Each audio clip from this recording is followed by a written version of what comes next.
siempre, un saludo muy cordial en el comienzo de lo mejor de cada casa en M95. Estamos en este tiempo de verano, pero siempre es momento propicio para las charlas. Sobre todo si tenemos conversadores que nos tienen que contar cosas interesantes, como es el caso de hoy. Cuento con María Dolores García Sánchez.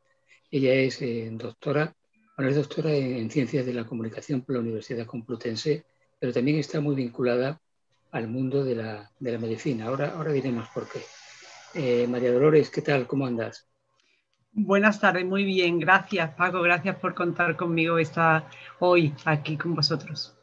Nada, es interesante todo lo que tú nos vas a tener que contar. Recientemente, el pasado mes de julio, creo que fue el día 27, se presentó en Málaga un libro con el título de Oncología Integrativa, esa enfermedad y tú, a beneficio de QDECA, del cual eres la coordinadora. Explícanos un poquito. Exactamente. Bueno, pues este libro que se lleva gestando hace tiempo, ya hemos podido presentarlo. Es un libro que abarca aspectos relacionados con la oncología integrativa, que quizás lo primero que debería hacer es definir un poquito qué entendemos por oncología integrativa. Sí, eso es lo próximo que te iba a preguntar. Me alegro que me hagas esa pregunta. Bueno, pues la oncología integrativa son una serie de terapias, digamos, y de acciones que puede utilizar un paciente que está en el proceso oncológico para estar mejor en su calidad de vida durante el proceso. Y es, digamos, lo que puede un paciente hacer por sí mismo para que luego hablaremos de ello, para estar mejor, ¿no? Entonces, había una necesidad en España, bueno, y casi en el mundo, pero había una necesidad en España. El paciente oncológico necesitaba una información básica con evidencia científica donde se recogiese ese tipo de técnicas, ese tipo de información para que le ayudara en el proceso de la enfermedad. No sé si te he respondido. Sí, no estamos hablando entonces de una medicina alternativa, sino de un complemento, ¿no? Siempre complementaria o integrativa, nunca alternativa, porque desde el libro muchas veces se redunda en esto. No tratamos para nada de alternar una cosa, de quitar una cosa y poner otra. Lo que pasa es que en inglés, sí que es verdad, en Estados Unidos está muy difundido esto, de hecho a nivel hospitalario, todos los grandes hospitales y todos sitios que tienen hospitales de oncología tienen un servicio de medicina integrativa. Entonces, allí está muy difundido y se usa la palabra alternative, que nosotros en español es confusa, porque significa que alternas digamos, una cosa, ¿no?, con la otra, pero nosotros no pensamos eso, sino que complementa siempre. Tú naciste en Vitoria, en Álava, en el País Vasco, pero siendo muy pequeña te viniste con tu familia a Marbella, por lo tanto eres marbellera. Sí, me trajeron, pero sí, y muy contenta además. Te nacieron en Vitoria y te trajeron a Eso. Y actualmente vives en Málaga porque trabajas en la Universidad de Málaga. Efectivamente. Pero tu formación original en la Universidad Complutense está relacionada con el mundo de las ciencias de la información, concretamente las relaciones públicas y la publicidad. ¿De dónde surge tu interés por el mundo de la medicina? Pues yo creo que también de familia. Mi padre en Marbella tenía una farmacia y bueno, una gran parte de mi familia está ligada a la sanidad. Mi abuelo, mi bisabuelo, en fin, mis tíos, mucha gente. Entonces yo en verdad sí, me gustaba mucho, por un lado, la comunicación y me gustaba por otro lado la medicina desde el principio, pero desafortunadamente no estudié lo suficiente para coger nota de medicina, que si no a lo mejor sí que hubiese estudiado medicina. Entonces, a los pocos años, lo que hice fue estudiar medicina tradicional china en la Universidad de Pekín, que era lo porque yo ese anhelo de la salud lo había tenido desde siempre, ¿no? Quizá por mi familia, por mis ancestros, por la farmacia, por todo esto. O sea, tu padre era Sisto García. Sí. Sisto García, que era, bueno, quiero decir que ahora no tiene la farmacia en activo, ¿no? No, ya la farmacia la vendió porque se jubiló, que ya es un señor mayor. Y además al lado estaba la zapatería de la bomba, todo el mundo decía la farmacia de la bomba. Claro, la farmacia de la bomba. Sí. La farmacia de Sisto García, sí. Muy histórico dentro de las oficinas de farmacia en Madrid. Sí. Bueno, y a la hora de estudiar, ¿por qué te vas a Madrid? ¿Cuál es el motivo para que vayas a Madrid? porque aquí no se podía estudiar esa Entonces titulación. no había facultad No, entonces aquí en Málaga. no, la Facultad de Ciencias de la Comunicación, bueno, en Málaga no me admitieron en medicina, eso sí lo pedí y no me lo dieron, y entonces pedí Ciencia de la Comunicación y Medicina en Madrid. Y bueno, y entonces me cogieron en Ciencia de la Comunicación porque en aquella época, que era el año 86, 87, en fin, pues solo se podía estudiar en Madrid y en Barcelona. Creo que fue en el año 92 cuando la titulación empezó a funcionar en Málaga, que yo ya me había titulado, de hecho. Sí, María Dolores, tus recuerdos de la Marbella de tu infancia, ¿dónde se desarrollaba tu peripecia vital en aquellos años?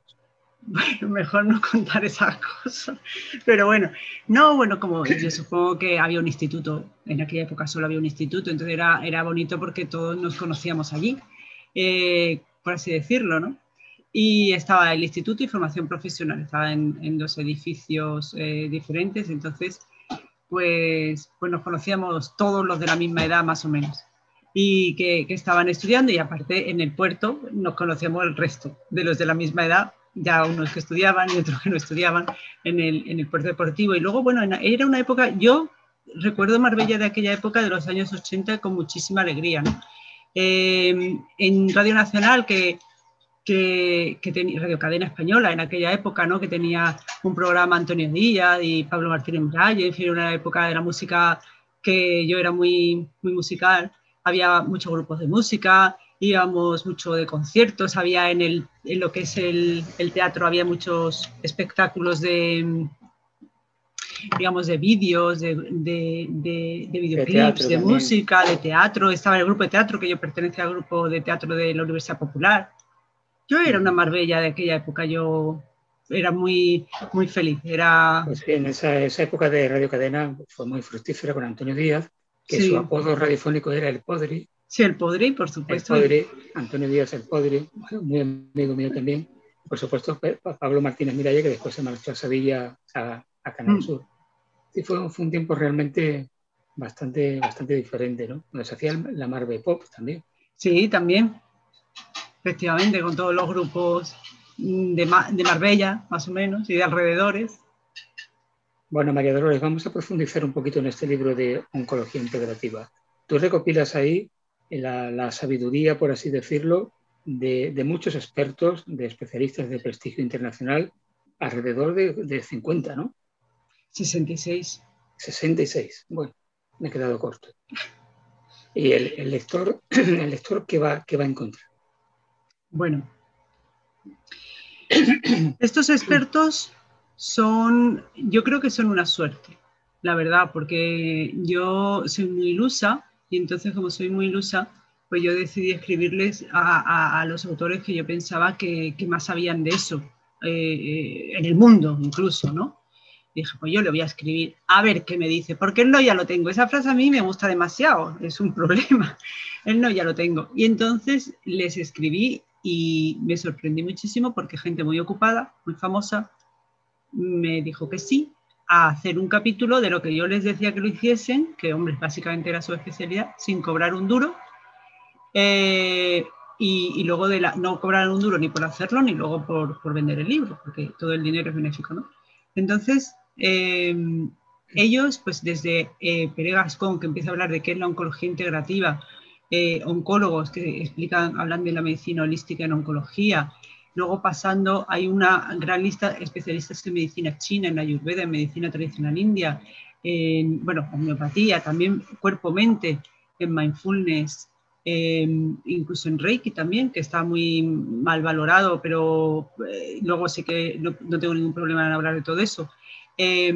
Habla del bienestar, a nivel, luego lo más importante, las tres patas, digamos, de la medicina integrativa, que son la alimentación, que lo hace Odil Fernández, la psicooncología y el ejercicio físico, ¿no? De estas tres patas también pueden, siempre relacionado con la oncología, ¿no? Pueden tomar información de ahí. Luego, de aromaterapia, de arteterapia, de musicoterapia, danza-movimiento-terapia, de otras partes, como por ejemplo el médico de familia, la enfermería y la relación con la oncología, la sexualidad, la arquitectura del entorno oncológico. Es que es amplísimo, el libro es gordísimo. Y luego aparte hay capítulos del soporte crónico de la enfermedad, de cuidados paliativos y luego un poco más filosóficos incluso, como el de Pim Van Lommel, de experiencias cercanas a la muerte, de las experiencias espirituales en el momento de vivir, del no tener miedo a la muerte. Y son unos capítulos la verdad es que son preciosos. Los capítulos finales del libro son para cualquier persona, no solo para el paciente oncológico. Todo lo que se saque es para la Asociación QDECA, precisamente de cuidados paliativos del cáncer. Sí. Bueno, yo cuando me planteé el libro lo pensé siempre desde el servicio, es decir, en primer lugar el servicio al paciente oncológico, porque es una ayuda al paciente oncológico. Y en segundo lugar dije, bueno, ¿y por qué no intentamos hacer un servicio más completo y que los beneficios del libro sean para colaborar en una fundación o en una asociación vinculada al cáncer que ayude o sirva al paciente oncológico y al mismo tiempo a la investigación? Y si se hace investigación, pues servirá al paciente del futuro. Entonces yo ambiciosamente pues quise cubrir distintos aspectos. María Dolores, todo lo relacionado con la medicina tradicional china, la homeopatía, la acupuntura, está muy desprestigiado, la ciencia oficial no lo acepta, incluso hay campañas en contra. Tú como universitaria, como persona de formación académica, ¿no consideras un problema eso a la hora de divulgar este tipo de disciplinas? Sin lugar a dudas es un gran problema, pero el gran problema es que eso exista, porque eso es un desconocimiento científico.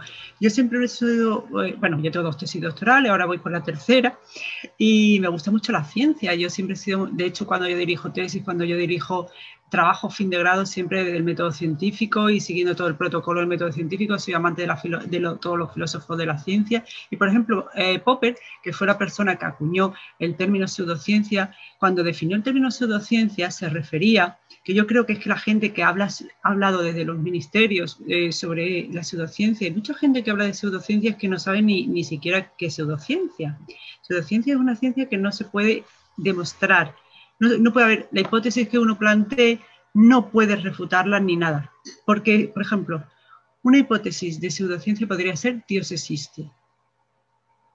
¿Cómo lo haces? Es muy complicado. Entonces, ese tipo de hipótesis son las que se engloban dentro de la pseudociencia. Vale, pero si nosotros decimos que una sesión de acupuntura para la ansiedad es pseudociencia, pues sencillamente es ignorancia. ¿Por qué? Pues porque se puede demostrar que una sesión de acupuntura tú se la haces a 50 individuos que tienen ansiedad y luego vemos a qué porcentaje dice que le viene bien. Sencillamente es así. Entonces, es verdad que el Ministerio se ha gastado 4 millones de euros en campañas de publicidad para desacreditar la medicina complementaria y han dicho muchas cosas que son falsas. Entonces, yo ante esta situación no sé muy bien qué posición tomar. A mí me parece francamente triste porque soy muy amante de la ciencia y como soy una gran amante de la ciencia, que desde un gobierno nacional se planteen cosas falsas, yo no lo entiendo. De hecho, es que en mi cabeza científica no lo entiendo. Demuestra que es falso. Y aparte que hay evidencia científica para parar un tren de todo. Yo te puedo decir que yo estuve en una temporada que llevaba 1 año y pico con un vértigo que prácticamente no me permitía salir a la calle. Había tomado todo tipo de pastillas y no había forma humana. Y fui a acupuntura, dije eso que te había dicho antes, dije, bueno, lo único que puedo perder son los 70 euros que cuesta la sesión, y es lo único que puedo perder. Y después de 4 sesiones me empezó a desaparecer el vértigo. Claro que sí. No creo en la acupuntura ni dejo de creer, pero lo cierto es que sería efecto placebo, sería psicológico, pero sí, igual, lo cierto es que se me quitó, ¿no? Pero las terapias complementarias no son religiones, ¿no? Yo creo que no es cuestión de creer o no. ¿Funciona? No funciona.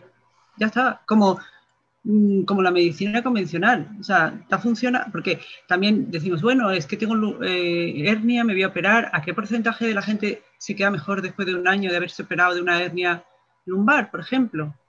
¿Funciona o no funciona? ¿En qué porcentaje funciona? Si es que es más simple que eso. Claro. Yo como lo veo así de simple. Y hay investigaciones que, por ejemplo, vámonos a una cosa que es muy mal vista, que es el Reiki, ¿no? Pues yo he visto y leído investigaciones suficientes de donde sean pacientes con ansiedad, con depresión, y se ha trabajado Reiki con ellos, y la realidad es que un 70-80% después de tratar de hacer estos tratamientos se siente mejor y necesita menos medicación. Funciona, ya está. Que no sabemos cómo funciona, sí es verdad, sí. Eso sí es verdad. Claro, Y quien diga que, y luego, pero claro, a mí como me dijo una persona una vez, que médico, investigador y todas esas cosas, pues sí, dice, sí, es que tampoco tenemos muy claro cómo funciona la aspirina. Yeah. Claro, lo que pasa es que hay sujetos, por ejemplo, que venden lejía para decir que curan enfermedades, que curan el cáncer y demás, y claro, se mete todo en el mismo saco. Me da la sensación de que eso ocurre muchas veces, ¿no? Quizás sí, quizás se mete todo en el mismo saco, pero yo siempre me voy a lo mismo. Uno, ¿funciona o no funciona? Y ¿sabes qué pasa, Paco? Que el problema es la investigación. Vamos a ver, en estas hay poco dinero. Mira, además lo decía Emilio Alba, que es el jefe de oncología de Málaga, ¿no? Decía, es que si se investigase en oncología con el dinero que se ha investigado en el COVID, otro gallo cantaría con el cáncer, ¿vale? Vale, estoy totalmente de acuerdo. Pues estamos hablando de cáncer, es decir, no hay dinero para investigar en medicina convencional en cáncer, ¿ok? ¿Qué dinero hay para investigar en medicina complementaria? Ninguno. ¿De dónde sale ese dinero? De ningún sitio. Si es que, por ejemplo, el gobierno de España no solo no da un duro para investigar en medicina complementaria, sino que da dinero para hacer campañas de publicidad para ningunearla y ridiculizarla. Entonces, es tan complicado. No hay laboratorios. Por ejemplo, vamos a hablar de lo del toque sanador o el Reiki. Esto es que es muy fácil tomarlo de ejemplo porque es lo más así. ¿A quién le interesa investigar sobre eso? A nadie, porque no genera dinero. Entonces, el problema es que no hay investigaciones suficientes porque no hay dinero para investigar. Bueno, esa es la cuestión. Eso está claro con las enfermedades raras y minoritarias, que los laboratorios no hacen nada, ¿no? Porque efectivamente no es rentable, ¿no? Y estamos hablando de medicina convencional. Sí, por eso digo que... Pues que la otra ya, ¿para qué? Uh-huh. Es que es la realidad de nuestra cultura, que a lo mejor llevamos, pues yo lo digo sin pudor, creo que ni mis bisnietos van a ver una sociedad evolucionada en el entorno de la medicina y de la investigación en medicina. Pero bueno, ¿qué le vamos a hacer? Vivimos una sociedad muy atrasada en ese sentido.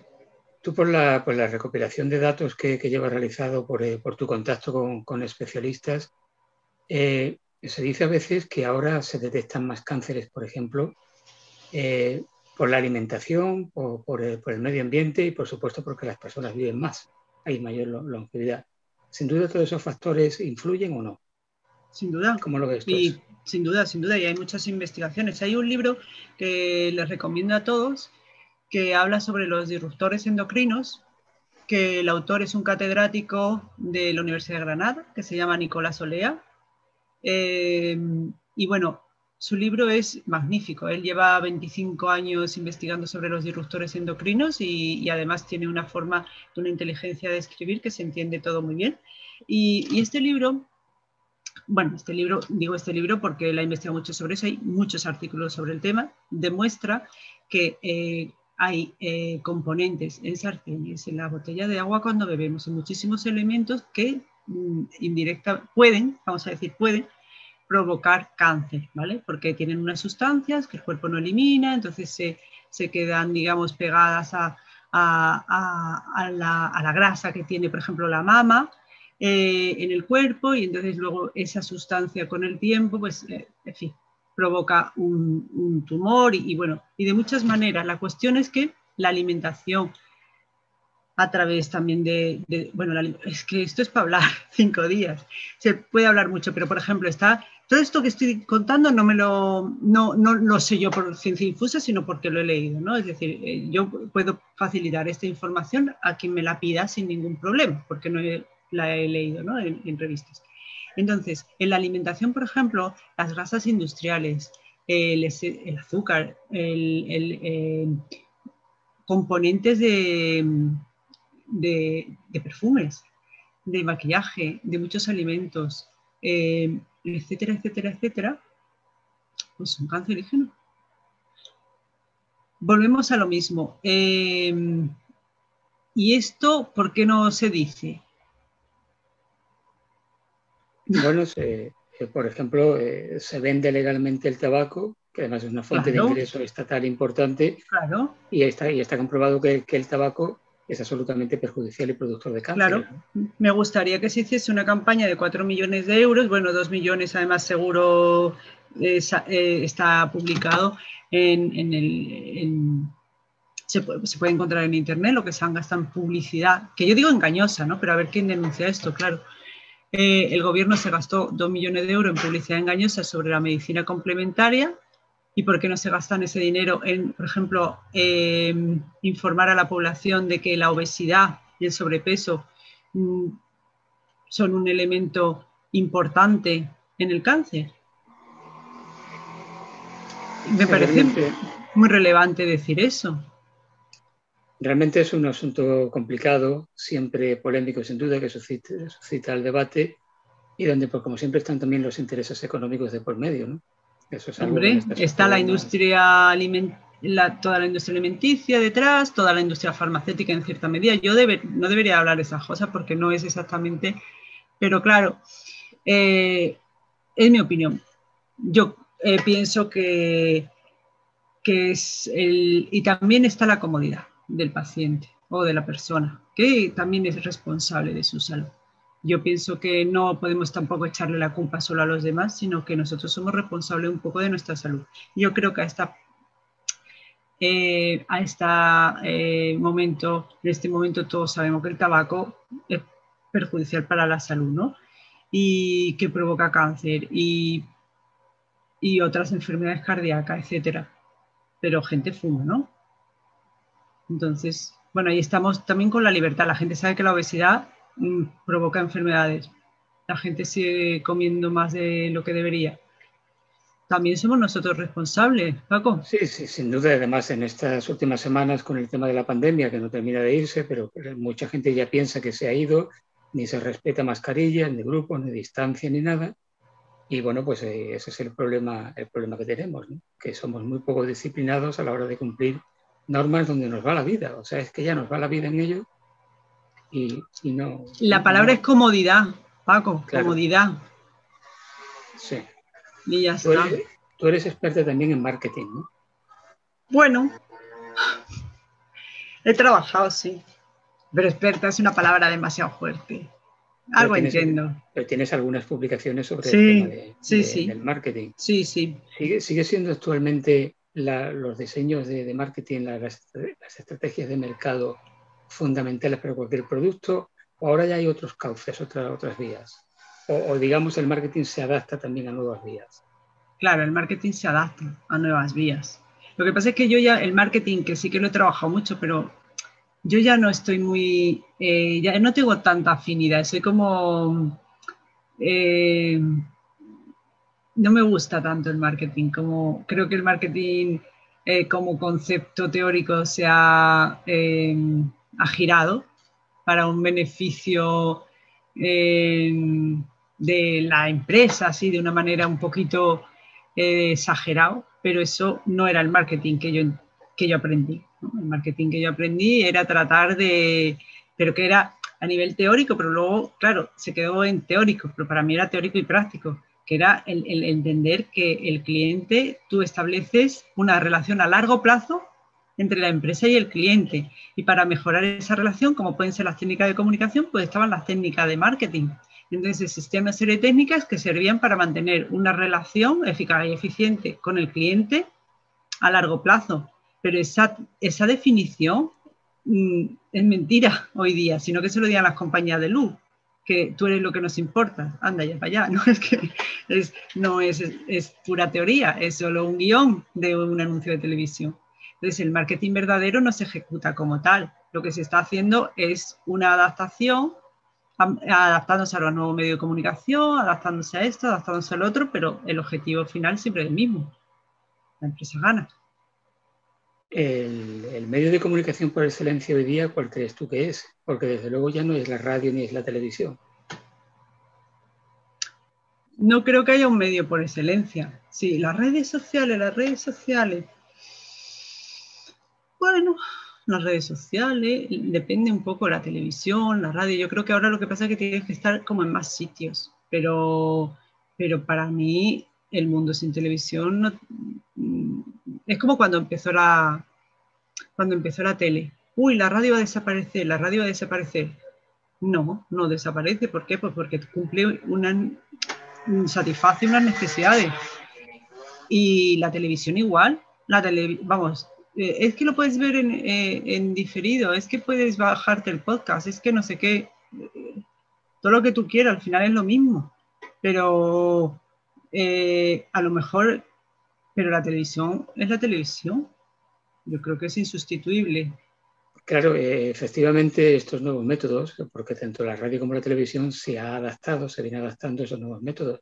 Gracias a ello, una televisión local como es esta, pues se nos puede ver en México o en Argentina y claro. He dicho dos lugares de los cuales hay contactos, que hay seguidores de esta televisión, ¿no?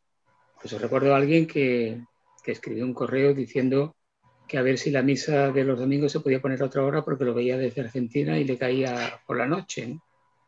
En fin, te quiero decir que hoy día no hay fronteras para estos medios, sí, gracias precisamente a las redes sociales. Claro, pero es lo mismo, pero al final es televisión.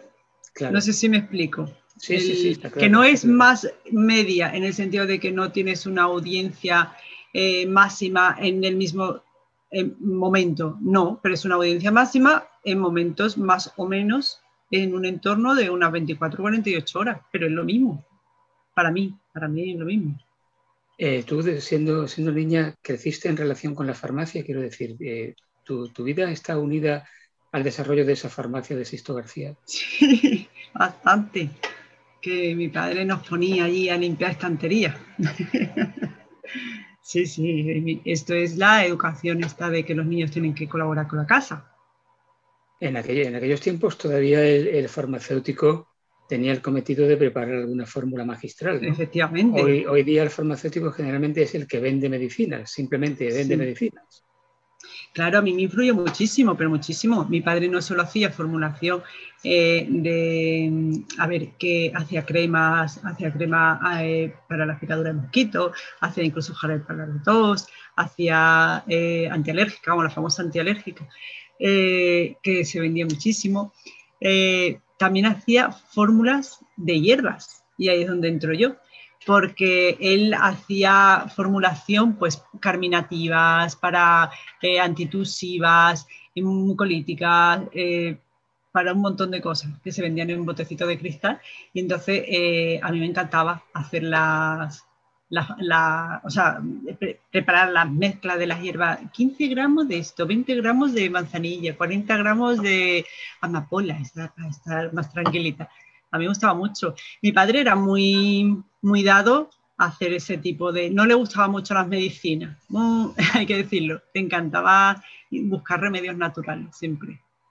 Yo recuerdo, María Dolores, cuando yo era niño, que mis abuelas, para la tos, cuando llegaba el invierno y nos resfriábamos los nietos, preparaban un jarabe de rábanos. Bueno. No sé si aquello era efectivo o no, pero ni jarabe de rábano que he tomado yo en mi infancia en contra de la tos. Algo aliviaría, ¿no? Algo aliviaría, a lo mejor le poner un poquito de miel también, un poquito de limón o qué sé yo, y alguna hierbita. Quiero decir que el pueblo llano, carente de cualquier formación científica, siempre supo que había hierbas que tenían un beneficio para la salud, ¿no? Claro, pero es la tradición, vamos a ver. Hay aspectos que, por ejemplo, en medicina china es quizá, como ha habido más dinero, se ha investigado mucho, y en medicina china hay muchísima investigación, pero muchísimo. Entonces, quizá dentro de todas las terapias sobre la que más hay publicado. Pero yo siempre he dicho una cosa, la medicina china, quien diga que es un rollo, es su opinión, pero, a ver, chiquillo, es una medicina que lleva 3.000 años haciéndose. Si no funcionara, ¿llevaría 3.000 años haciéndose? Nada más que por sentido común. No sé si me explico. Yeah. Son 3.000 años, no son 30 meses, no son ni 30 años, son 3.000. Entonces, pues esto es la tradición. Si tradicionalmente esto funciona, mira, yo tenía una paciente, yo me acuerdo, que me decía que ella ya había sido enfermera en Carlos Haya, ¿no? y que todos los médicos le ponían ventosas, estas que ves a los nadadores ahora en las Olimpiadas, que llevan los moratones estos por aquí, pues le ponían ventosas, sobre todo a los hombres mayores, la espalda, y así cuando tenían neumonía y que venía mano de santo. Esta mujer ya era mayor, dice, y de pronto empezaron a venir médicos jóvenes y empezaron a decir que eso era una cosa, que no tenía investigación, que no sé cuánto, y se dejó de hacer. Pero funcionaba, ¿vale? Entonces, yo creo que también hay muchas cosas que funcionan, que volvemos a lo de antes, que siempre han funcionado, pero que se dejan de hacer porque no hay investigación, o porque no está de moda, o porque no es relevante. Como las medicinas también, había jarabes con 3 o 4 componentes. Llegaron y dijeron los laboratorios, no, 3 o 4 componentes no, un componente por jarabe. Con mucho 2. Si no te funciona este, ya te funcionará otro. Pagas doble. No sé. Hoy esto ya es una suposición, ¿vale? Pero también pasó así. Los medicamentos ya no podían ser compuestos. Las cosas varían con los años, pero yo no creo que fuera ineficaz el jarabe de rábano. Y María Dolores, ¿qué opinas tú con este asunto de la pandemia? Esa playa de negacionistas que han salido primero negando el propio virus, después negando las vacunaciones. Es un problema de salud pública ese, ¿no? Mi opinión no tiene ninguna importancia más que una ciudadana de la calle, porque yo claro, ni soy inmunóloga, ni viróloga, ni nada por el estilo, ni epidemióloga. Entonces, en mi opinión personal, yo no soy negacionista, porque he visto que la enfermedad existe, que tampoco soy antivacunas. Yo creo que... Pero sí que esto es un tema muy delicado, es un tema delicadísimo donde yo no tengo una opinión clara, porque yo me debato a diario pensando entre la libertad individual y la libertad colectiva, ¿qué es mejor? ¿O qué impera más? ¿La libertad colectiva? ¿En dónde vivimos? ¿En un país donde es más importante la libertad colectiva o la libertad individual? Y yo creo que en función de eso, pues se tomará una perspectiva u otra. ¿Cómo has vivido tú en la universidad todo este periodo? A mí me ha resultado pues injusto, por decirlo de alguna manera, el trato que se le ha dado a la universidad. La universidad, cuando empezamos, por ejemplo, en septiembre, con 1000 medidas de seguridad, las ventanas abiertas, un frío que pelaba allí con abriguito, yo llevaba 2 mascarillas, gorro, no sé cuánto, guante, teníamos todos un protocolo impresionante, no hubo ningún problema en mis clases, vale, y ¡pum!, lo cortan y no cortan los colegios, pero cortan la universidad, vale, porque por lo visto es muy peligroso. Luego empiezan con las vacunas, pero vacunan a los de los colegios, pero a la universidad no. Entonces, si había tanto peligro en la universidad, ¿por qué no vacunan primero a los profesores de universidad? Es más, los profesores de universidad no han entrado en ningún grupo de vacunación. Se han vacunado por su rango de edad, como un autónomo. Entonces, ¿qué pasa con la universidad? ¿No tiene importancia? ¿Las clases no pasa nada si no se dan? Por otro lado, ¿qué pasa? ¿Que la universidad es algo que puede vivirse? ¿O es que resulta que los niños tienen que ir al colegio? Aquí tengo yo muchas dudas, Paco. Bueno, ten en cuenta que el colegio tradicionalmente ha cumplido una labor de guardería. Claro. Que es algo que tampoco no es políticamente correcto decirlo, más alguien como yo que se ha dedicado 40 años a la enseñanza, pero es verdad, hay muchas familias que el hecho de llevar a los niños al colegio es porque no tienen dónde dejarlo diariamente y en periodos de vacaciones porque no pueden soportarlos en casa, ¿no? Entonces, claro. Lo que es la importancia de la educación es la percepción que las familias tienen, yo creo que es muy, muy relativa en ese sentido, ¿no? Claro. Entonces, y efectivamente era mucho más importante mantener abiertos los colegios que la universidad. Claro, pero me explico, como han ninguneado, digamos, a la universidad, cerrándola como si no tuviera ninguna importancia que las clases se pudieran dar online, pero si nosotros queríamos seguir yendo. No entiendo por qué se tuvo que cerrar la universidad. La universidad se ha cerrado en contra de muchísimos profesores. No te he preguntado en qué facultad das clase, de qué materia, de qué asignatura. De comunicación en la Facultad de Comercio y Gestión, que es esa Ajá. facultad tan bonita que hay al lado de ingenieros, de CRIS, Sí, sí, entre los de espacios. la parte nueva de Teatinos, ¿no? Sí, De la parte nueva. sí, sí. Bueno, podrías estar también en la Facultad de Ciencias de la Comunicación, ¿no? Sí, pero no. O de comunicación, donde está Sí, comunicación visual, periodismo y publicidad. sí. Pero bueno, al fin y al cabo doy lo mismo, como aquel que dice casi, pero en otra titulación. Ya. ¿Y Marbella sigue siendo tu lugar de regreso? ¿Qué significa regreso? Regreso, pues cuando tú tienes que aislarte o tienes un tiempo de vacaciones, que no tienes que acudir a la universidad, ¿sigue siendo Marbella tu centro? Mi centro no. Yo ahora tengo muchas patas, no tengo centro. Estoy como soy un domo. Me gusta estar en Málaga, me gusta estar en un campito que tiene mi padre por Cáceres, porque él de origen es de un pueblito de Cáceres. Y a mí me gusta, quizá ahí me siento yo en mi ser, en el campito. Y me gusta ir a Marbella a ver a mis amigas, a mi amiga Chiqui, a mis padres. En fin, me gusta ir a ver a mis tías a Granada, me gusta ir a muchos sitios. Ya no estoy yo tan marbellí como antes. Bueno, está bien diversificar, ¿no? Eso, eso está bien. Marbella es muy especial. Marbella es un pueblo que, ¿qué voy a decir yo del pueblo, no? Y la sensación el otro día, que hace mucho que no iba por la Plaza de los Naranjos y así, y decía, madre mía, las sensaciones, qué brutal, ¿no? Ese recuerdo de la de veces que yo he pasado por esta calle y hace por lo menos 15 años que no paso.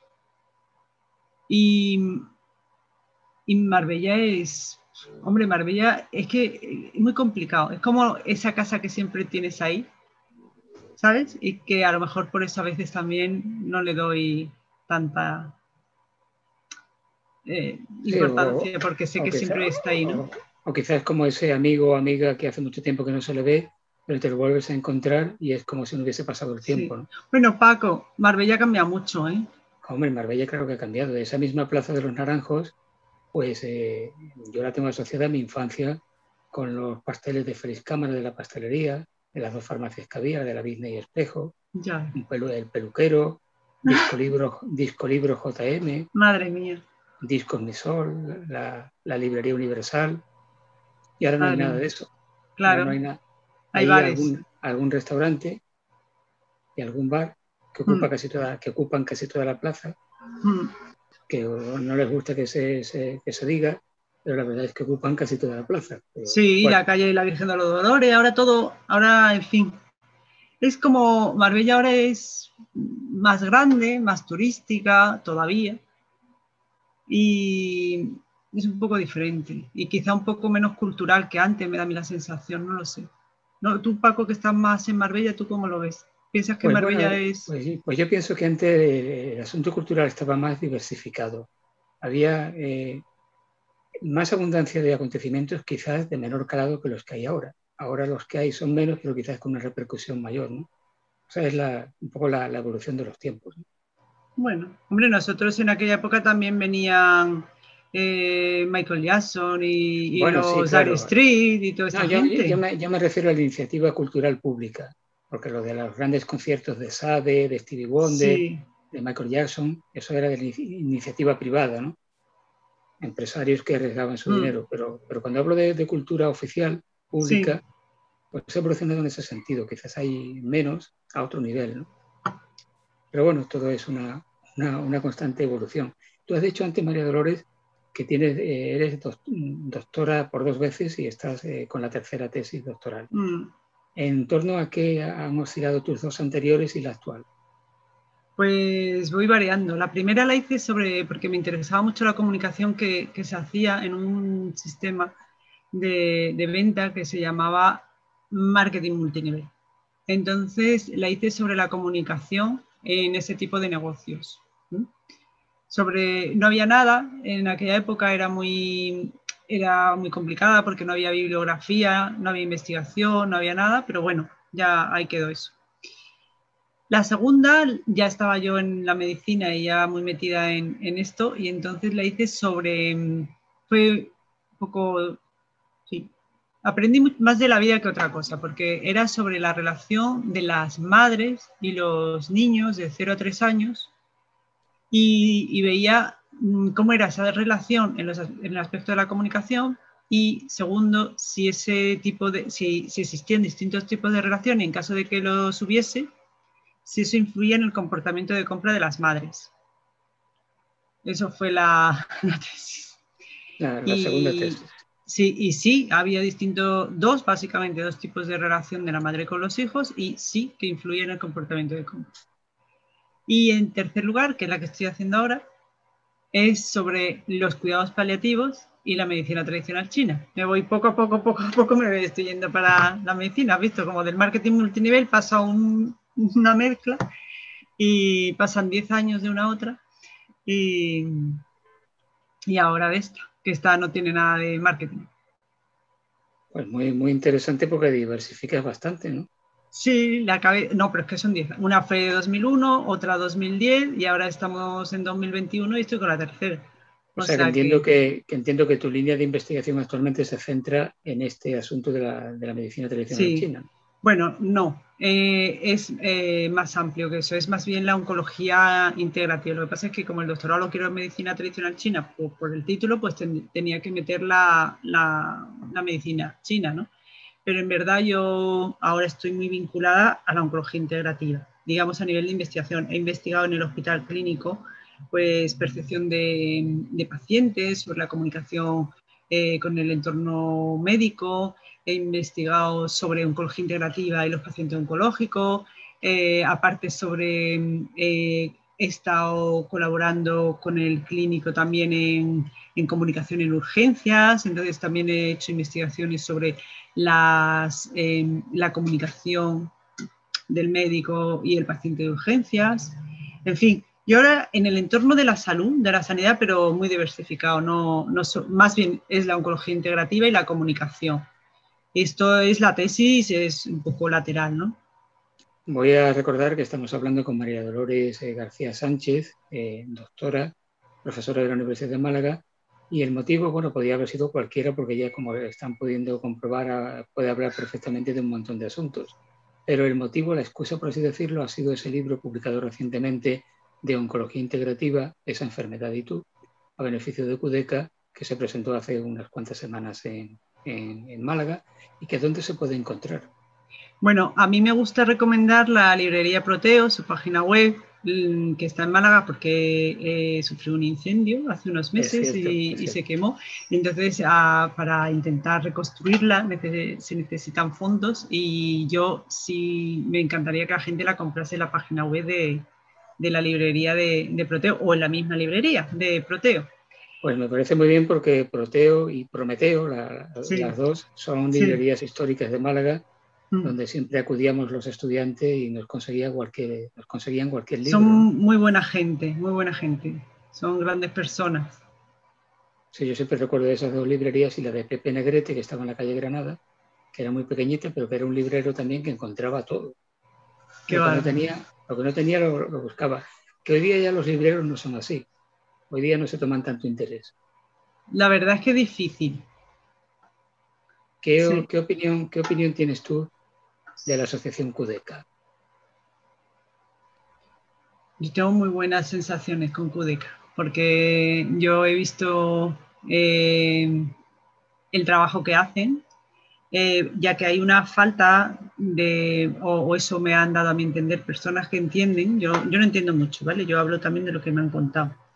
Los servicios de paliativos de los hospitales pues están bajo mínimo porque tampoco la especialidad existe como tal en España, entonces derivan de otras especialidades y al final pues no hay un médico, 2 médicos en el servicio, no son servicios hospitalarios de gran amplitud. Entonces sí que hay enfermos paliativos de gran amplitud. Entonces aquí hay un choque entre la realidad y lo que se necesitaría.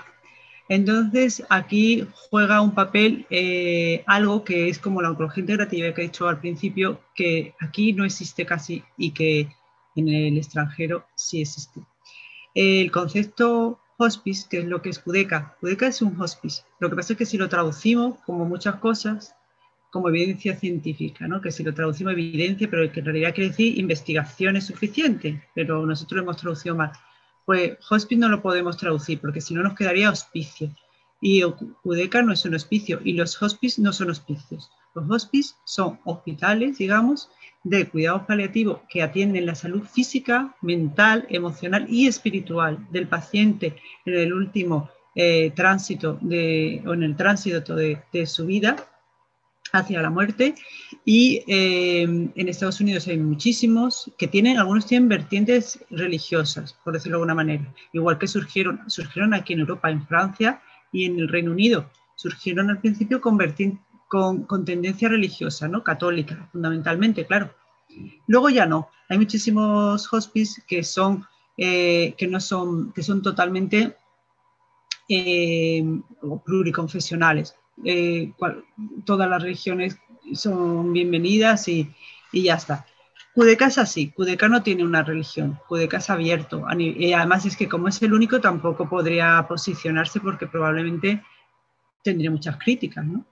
Entonces, Cudeca es un hospice que viene de una persona británica, que fue una persona que lo puso en la Costa del Sol, porque ella venía a la Costa del Sol, y lo puso, hizo un hospice en la Costa del Sol, que fue, me parece que al principio fue en Fuengirola y ya luego pasó en Almadena, ¿no? Y es un hospital para cuidados paliativos que hacen con pacientes de día, también tienen sesiones, que es muy interesante, trabajan con ellos muchas técnicas, y luego lo que es el hospital en sí, que es muy bonito, pequeño y bueno, y hacen un servicio que no se hace en otro sitio. No sé si yo me estoy explicando. Me enrollo mucho, Paco? No, perfectamente. Además, me apasiona. Se nota que eres profesora porque tienes didáctica, lo haces de manera muy, muy didáctico, ¿no? Eso es importante. Te comunicas bien, por así decirlo. Gracias. Muy bien. Se dice con frecuencia que organizaciones como esta, Cudeca de Cuidados Paliativos, existen porque no hay una asistencia pública o estatal. Y yo me pregunto, si existiese esa asistencia pública estatal garantizada y con las condiciones adecuadas, aún así, ¿serían necesarios asociaciones como Cudeca? ¿Serían compatibles? A ver, compatibles sí, necesarias no. Sí, si en un servicio hospitalario se hiciese un servicio de cuidados paliativos con una atención integral, es como tiene que existir la consulta de medicina china si se diera en los hospitales, como por ejemplo en Alemania o en otros países, si estuviera dentro de la seguridad social, no. O sea, sí, como puede existir un médico o un cardiólogo que está en la seguridad social, pero aparte tiene su consulta privada. Se podría coexistir, pero no es necesario, por decirlo de alguna manera. ¿Me explico? Pues esto es lo mismo. Si hubiese un servicio de paliativos amplio, donde hubiese una atención al paciente en su salud física, mental, emocional y espiritual completa y rigurosa, no sería necesario que existiera el único hospice que hay en España, que ojalá haya 100 pronto. No sería necesario, pero se podría complementar. Pero necesario no. Ya. Hombre, aquí uno se pregunta, lo mismo creemos incluso tener la respuesta, ¿no? Pero ¿qué ocurre para que no haya inversión suficiente, para que no se pueda dar una atención adecuada para estas personas que ya están en el final de su vida, que no tienen solución alguna, pero que hay que intentar que fallezcan en condiciones dignas, ¿no? ¿Por qué no se invierte? ¿Qué política es la que se lleva a cabo? Una opinión como ciudadana, porque, claro, aquí no Eso, como ciudadana. Pues yo creo que como ciudadana siempre votamos a los mismos. También que es que el sistema de elecciones en España, o votas al PP o votas al PSOE, pero nuestro sistema es muy, muy limitado. A mí me gusta, por ejemplo, más el sistema francés, ¿no? Que tú puedes en el Congreso votar a diputados de muchísimos partidos y a lo mejor así las cosas serían distintas. Pero en España, nuestro sistema de voto, hay que partidos maravillosos, partidos que a mí, por ejemplo, tienen un planteamiento muy interesante,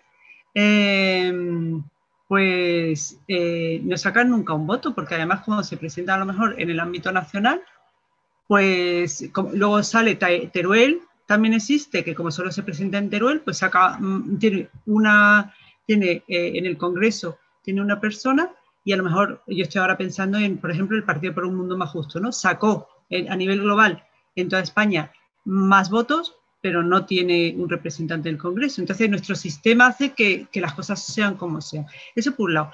Por otro lado, la gente no protesta. Yo creo que somos un país bastante bueno, vale, mientras no me toque a mí, como la enfermedad es rara, ¿no? Ya. Sí, además tú has dicho algo importante sobre el coste que tiene un escaño, dependiendo de qué partido sea, y cómo los regionalistas son premiados de manera que, por ejemplo, Claro. el PNV o izquierdas republicanas chantajean al Estado continuamente, el gobierno se deja chantajear porque les conviene y el ciudadano, mientras tanto, viendo cómo hay agravios comparativos entre País Vasco, Cataluña y el resto de España, ¿no? Sí. Y esto no es, esto intento desligarlo de ideología, ni de izquierda ni de derecha, sí, sino sí, sin ideología. Un hecho objetivo de lo que pasa. Es que la legislación para las votaciones está hecha así, para que siempre esté o el PP o el PSOE y ellos ya tiran de quien les interesa. Y ya está. Es mi opinión, solo una opinión de una ciudadana de a pie. Algo que nos interesa también, o por lo menos a algunos nos interesa, que es la vida universitaria, sobre todo si hemos estado casi toda la vida vinculado a la universidad, pues yo he seguido yendo a la universidad hasta hace unos cuantos años, tan solo, ¿no? ¿Cómo analizas tú el cambio que produjo el Plan Bolonia? El plan antiguo y el Plan Bolonia. El paso de las licenciaturas a los grados. Bueno, si se ejecuta bien, no, me parece muy interesante, porque requiere una mayor implicación del estudiante y una implicación continua, diaria, del estudiante. Entonces, si el profesor lo ejecuta bien y con rigurosidad, el estudiante tiene que estar durante todo el cuatrimestre volcado con el estudio, haciendo prácticas, estudiando, en fin, un continuum. No existe la posibilidad, si nosotros nos aferramos al Plan Bolonia, de lo que había antes de estudiar la semana antes. Y lo memorizas por los pelos, te examina, aprueba y ya de muy buena. Eso no. Lo que pasa es que ejecutar el Plan Bolonia rigurosamente es súper duro para el profesor. Porque, por ejemplo, yo es que corrijo unas 3.000 prácticas por cuatrimestre. Yo lo hago, ¿eh? Yo soy muy así, muy apretada. Y es mucho trabajo, ¿eh? Pero bueno, ya está. Pero por lo menos me aseguro de que mis alumnos me odien por hacerles trabajar demasiado, que es de lo que se trata. María Dolores, como directora de tesis que has sido o eres también, hay que andarse con 4 ojos para que no te plagien, ¿no? Para que la tesis sea original y no haya plagio. Es que, vamos, ¿o hay leyenda urbana en torno a eso? A ver. Vamos a ver. Esto es muy complicado. Desde luego, ¿quién va a escribir algo totalmente inédito? Eso es imposible. Eso es imposible. Vale. Referencias bibliográficas, además es que te obligan a poner, ¿no? Eso es una cosa. Y luego copiar bloques enteros de otras tesis, eso no. Y aparte, es muy divertido porque Mario Martínez III fue profesor mío en la Complutense, que ya tiene unos años, y él cogió y se dedicó porque era muy curioso y le gustaban mucho estas cosas. Es muy curioso, le gustan mucho estas cosas. Y entonces se dedicó a mirar había una tesis sobre un tema determinado, vio que un autor estaba mal escrito, y entonces se dedicó a ver en todas las tesis que caían en sus manos, luego, si tenían ese autor, y veía que estaba mal escrito en todas, o sea, en casi todas. O sea, que la fuente era la misma. Sí. Entonces es muy divertido, porque al final te das cuenta de que todo el mundo copia, ¿no? Pero el tema es, copias más o menos en el marco teórico, más o menos, un poco, pero luego haces una investigación que realmente saques algo interesante. Entonces, eso me parece, bueno, medio admitible. A mí lo que no me gusta nada son esas investigaciones que no aportan nada al mundo, que no aportan absolutamente que no te hacen pensar, que, no sirve, que están muy bien, muy calibradas, todo muy bien hecho en el sentido técnico de la palabra, pero no tienen ninguna, no son sesudas, no, son tesis por hacer, igual que TFGs, que por supuesto hay muchos estudiantes que ya se han titulado que se dedican a hacer TFG pues por 500 euros. Sí. Trabajo fin de grado, lo digo porque habrá alguien que dirá de qué están hablando, ¿no? Perdón. Hace trabajo fin de grado por 500 euros, por lo que sea, y los profesores, tutores de los TFG tienen que estar pendientes a ver por dónde, porque esto también como lo valoramos. No son copiados, pero no lo ha hecho el estudiante. Claro, la picaresca es inagotable. Por eso le digo. No solamente del siglo de oro, sino también del siglo XXI. Sí, y ahora más con la tecnología. Para hacer honor al título de este programa, ¿qué es lo mejor de tu casa?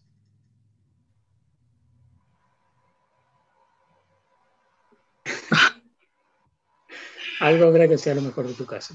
Qué pregunta, qué difícil.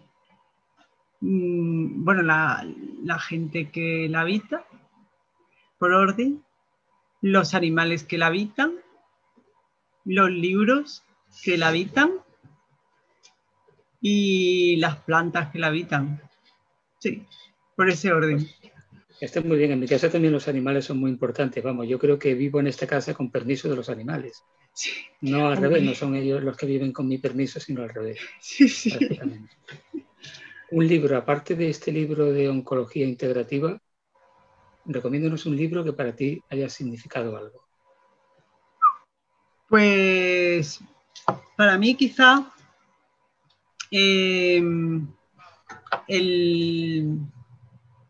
a ver qué piense, vaya pregunta. Puede ser el de Pim Van Lommel. Sí. El de Pim Van Lommel es un autor de un libro que se llama Conciencia más allá de la vida. Y bueno, Conciencia más allá de la vida quizá es un libro que a mí me cambió un poco el chip de las cosas. ¿Una película? Miles, no sé, no puedo cerrarme con una película. Pues, digo, París, Texas. Pues 2 o 3. ¿Algún director, algún actor? Hombre, Hitchcock me gustaba mucho, que tan sencillo, pero a mí me gustaba Hitchcock. Me gustan muchos, es que desde lo más básico a lo más así. No me hagas esa pregunta, que me pones en un compromiso.